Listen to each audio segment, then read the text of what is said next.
నమస్తే ఫ్రెండ్స్, ఎలా ఉన్నారండి? సో ఈరోజు మనము ఒక సంస్కృతి లేదా ఒక సమూహం లేదా ఒక సమాజం యొక్క విశ్వాసాలకి, వాళ్ళ జనాభాకి, వాళ్ళ సంఖ్యాపరంగా వాళ్ళ జనాభాకి ఏమన్నా సంబంధం ఉందా? వనరులు అనేవి జనాభా బాగుండాలంటే ఒక చోట వనరులు ఖచ్చితంగా ఉండాల్సిందే. దాంతో పాటుగా ఒక తెగ అనండి, ఒక సమూహం అనండి, ఒక సంస్కృతి అనండి, ఒక సమాజం అనండి, వాళ్ళకుండే విశ్వాసానికి వాళ్ళ జనాభాకి ఏమైనా సంబంధం ఉందా అనేది చూద్దాం. ఉందా అంటే ఉన్నట్టుగానే మనకు కనిపిస్తాయి. చూడండి, పూర్వకాలంలో మనకు తెలిసిన ప్రాచీన సంస్కృతుల్లో లేదా సమాజాల్లో, తెగల్లో దాదాపుగా ఇదే ఆఖరి జన్మ, మరణానంత జీవితం లేదు, లేదా మరణం తర్వాత స్వర్గం కానీ, నరకం కానీ, లేదా మరుజన్మ కానీ లేదు అనేటువంటి తెగలు, ప్రాచీన తెగలు కానీ, సమాజాలు కానీ, సమూహాలు కానీ, సంస్కృతులు కానీ మనకు దాదాపుగా కనిపించవు. ఒకవేళ ఉన్న మరీ నెగ్లిజిబుల్గా ఉంటాయి అన్నమాట. దీనికి మెయిన్ కారణం వచ్చేసి, ఇది ఒకటే జన్మ అనుకున్నప్పుడు ఏమవుతుందంటే, నిజంగా ఉన్నదో లేదో అది వేరే విషయం. ఇది ఒకటే జన్మ అనుకున్నప్పుడు మనిషిలో ఉన్నటువంటి కోరికలు, రకరకాల కోరికలు, ఇవన్నీ అతన్ని ఎక్కువగా పీడిస్తాయి అన్నమాట. ఒకటే జన్మ అంటే ఇప్పుడు ఈ జన్మ లోపల, చనిపోయే లోపలే అనుకున్నవన్నీ సాధించుకోవాలి, అనుకున్నవన్నీ జరగాలి, ఉన్నవన్నీ ఎంజాయ్ చేయాలి. అనుకున్నప్పుడు మనిషిలో ఫెరోషియస్నెస్ బాగా పెరుగుతుంది.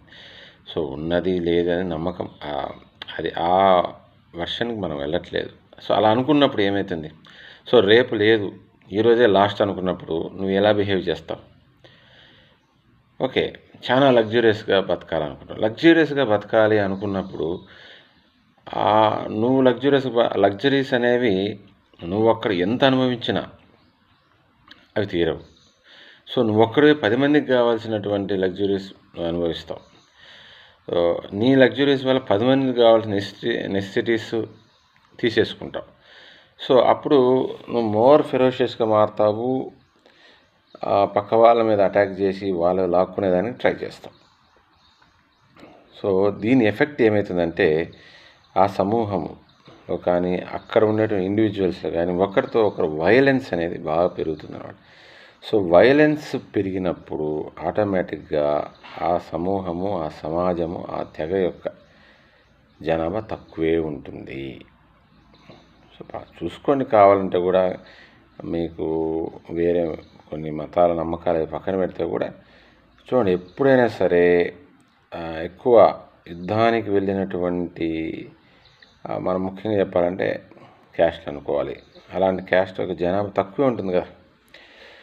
అట్లా మరణాంత జీవితం లేదు, మరుజన్మ లేదు అనుకున్న వాళ్ళ సమూహాలు, ప్రాచీన సమూహాలు మనకు కనిపించవు దాదాపుగా. అన్నీ కూడా గ్రీకుల దగ్గర నుంచి, రోమన్ల దగ్గర నుంచి, ఈజిప్షియన్ల దగ్గర నుంచి, మెసొపొటేమియా, ప్రతి ఒక్కరూ మరుజన్మ ఉంది అని నమ్మిన సమూహాలే మనకు కనిపిస్తాయి ప్రాచీన హిస్టరీ ప్రకారం. ఎందుకంటే అలా నమ్మినప్పుడు మనిషిలో కొంచెం ప్రశాంతత ఉంటుంది. ఆ ప్రశాంతత ఆ సమాజంలో జనాభా అంటే వనరులతో పాటుగా, రోగాలతో పాటుగా మనిషిలో ఆ ప్రశాంతత ఉన్నప్పుడే పక్క వాళ్ళతో గొడవ పడకుండా సహనంతో, ఆ సహనం పెరగడం వల్ల అక్కడ జనాభా పెరుగుతుంది. అలాంటి సంస్కృతులే మనకు కనిపిస్తున్నాయి. ఇదే ఆఖరి జన్మ అనుకున్న సంస్కృతులు మనకి దాదాపుగా ప్రాచీన చరిత్రలో మనకు కనిపించవు.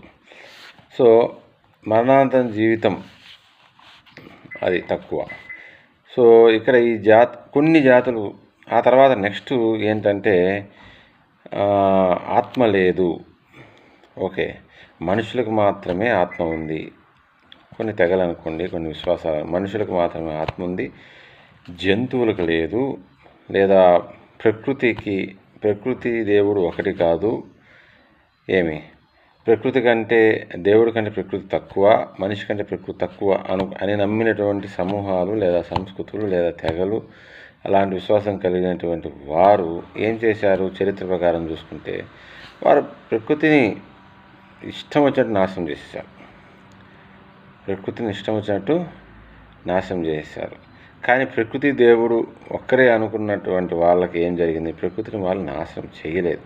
సో ఈరోజు మనం చూసుకుంటుంటే ఎక్కువ మంది జనాభా దేవుడు గొప్ప, ప్రకృతి తక్కువ అనుకున్నటువంటి జనాభా ఉండడం వల్లే ఎక్కువ వాళ్ళ డామినేషన్, సంఖ్యాపరంగా చూసుకుంటే వాళ్ళ డామినేషన్ ఉండడం వల్ల వాళ్ళు ఏం చేశారు?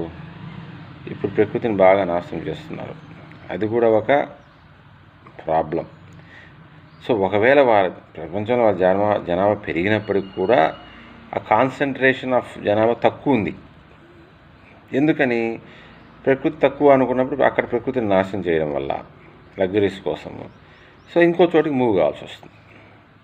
సో అలా నాశనం చేయకుండా ఉంటే అక్కడే ఆ ప్రకృతి మమేకమై ఉంటే ఏమవుతుంది? అక్కడే ఎక్కువ మంది జీవించవచ్చు. సో అట్లా వాళ్ళు వలస వెళ్ళడము, అక్కడ కొత్తగా అంటే వాళ్ళు తక్కువ సాంద్రత కలిగి ఉంటారు. జనాభా సాంద్రత అంటే ఎక్కువ ల్యాండ్ కలిగిన అక్కడ జనాభా పాపులేషన్ తక్కువ ఉంటుంది. సో ఇది కూడా ఒక రీజన్. నెక్స్ట్ పోతే ఒకే దేవుడు, ఓకే, ఇంకా వేరే దేవుడు లేడు అని నమ్మిన సమూహాలు ఏం చేస్తాయి? సో వేరే దేవుణ్ణి యాక్సెప్ట్ చేయలేదు. యాక్చువల్గా మనం అందరం కూడా పూర్వకాలం వెళ్తే రకరకాల దేవతలు, ఇప్పుడు రోమన్ సంస్కృతి కావచ్చు, మన ఇండియాలో కావచ్చు, గ్రీకుల సంస్కృతి కావచ్చు, ఈజిప్షియన్ సంస్కృతిలో కావచ్చు, రకరకాల దేవుళ్ళని పూజించాం మనం. బహుదేవతారాధన నుంచి వచ్చిన వాళ్ళమే మనం. సో ఎందుకంటే ప్రకృతిలో దేవుడు ఉన్నాడు, మనం కంట్రోల్ చేయలేని పవర్స్ చాలా ఉన్నాయి. సముద్రం గొప్పది కాబట్టి సముద్రుడు దేవుడు, వాన గొప్పది కాబట్టి వాన దేవుడు, గాలి గొప్పది కాబట్టి ఇది ప్రకృతి దగ్గరగా మోర్ ప్రాక్టికల్. సో వీటన్నిటిని కంట్రోల్ చేసేవాడు ఎక్కడ ఉన్నాడు, దట్ ఈస్. సో అయితే ఒక్కటే దేవుడు అన్నప్పుడు వాళ్ళు ఏం చేస్తారు? ఇంకా వేరే దేవుడు ఉన్నాడు అని నమ్మే వాళ్ళని సహించలేరు ఇంకా. సో ఏదో రకంగా మంచిగానో అందులో కొందరు హింసని నమ్మేవాళ్ళు సో హింసకు పాల్పడతారు.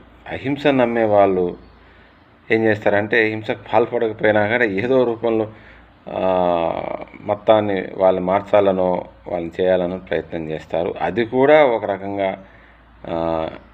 ఫిజికల్ హింసకు కాకపోయినా మానసిక హింసకి దారి తీస్తుందన్నమాట.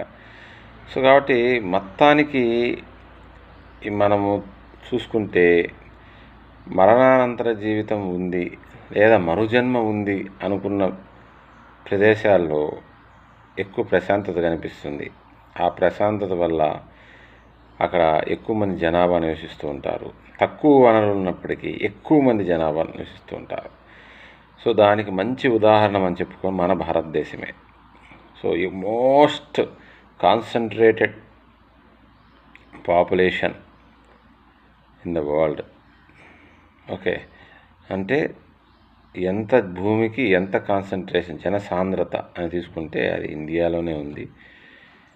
ఓకే, అయినప్పటికీ ఇక్కడ అనేక విశ్వాసాలు వాళ్ళు ఉంటున్నప్పటికి కూడా ఎక్కువ మంది నమ్మేది మరుజన్మ ఉంది అని నమ్ముతారు. కాబట్టి ఈ మాత్రం సామరస్యంతో ఒక దేవుడు వాళ్ళు నమ్మే దేవుడు ఒక్కడే దేవుడు కాదు, వేరే దేవుళ్ళు కూడా ఉన్నారు అని నమ్ముతారు. కాబట్టి ఇంత జనాభా ఉన్నప్పటికీ, ఇంత తక్కువ ప్రదేశంలో ఇంత జనాభా ఉన్నప్పటికీ కూడా సామరస్యంగా ఉండగలుగుతున్నారు, మనగలుగుతున్నారు. సో అదే ఇక్కడ ఉన్నటువంటి బలం. సో అది ఉన్నారా లేదా అనే విశ్వాసాలకు నేను పోవట్లేదు. దాని యొక్క ఎఫెక్ట్ ప్రాక్టికల్గా ఒక సమాజం మీద, సమూహం మీద, ఒక దేశం మీద, జనసాంద్రత మీద ఎలా పడుతుంది అని మాత్రం నేను డిస్కస్ చేశాను.